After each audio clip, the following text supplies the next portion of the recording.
থাকলে বদনাম করবে। তোকে কজন চিনে? তোকে তুই একমাত্র চিনু, তোকে একমাত্র তুই চিনু। আর তোকে নিজেকেই চিনতে হবে, তোকে কেউ অন্য কিছু নিতে হবে। তোর ক্যাপাবিলিটি কি, তোর সব কিছু জিনিস কি তুই জানিস, তুই কি করতে পারবি না পারবি নি। বহুত লোক বহুত কথা শুনে দিবে, দেখবি যখন কেউ তোর সঙ্গে পারবে না, তোকে দু চারটা গালিগালাজ করে চলে যাবে। আর মানুষের নেচার এগুলো, এগুলো মানুষের নেচার, তোকে বলে দিয়ে যাবে।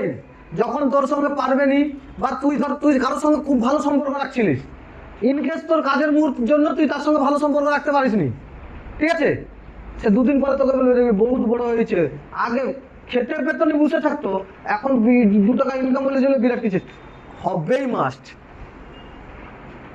বুঝলি তো? এটাতে ভয় পেয়ে যাবে না কেউ, এটা জীবনে সবার জীবনে আসবে, বোঝা যাচ্ছে তো? সবার জীবনে আসবে।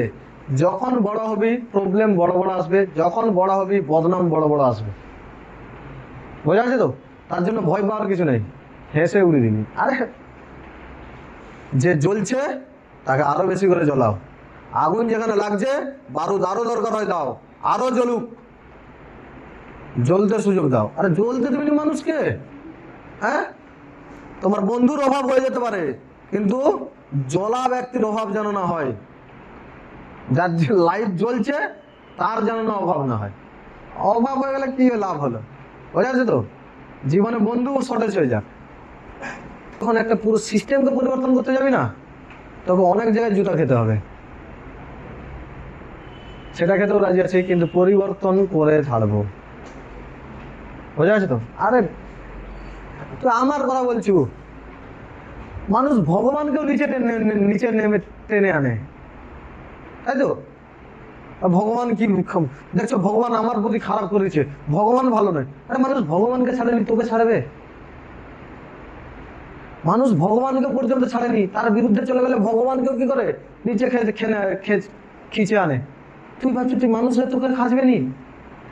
আর মানুষ কাঁকড়ার জাত, মানুষ কিসের জাত? কাঁকড়ার জাত। উপরে উঠতে চাইলে তোকে খেচে নামাবেই, নামানোটা তার কাজ, কারণ সে কোনোদিন উপরে ওঠার চেষ্টাও করেনি।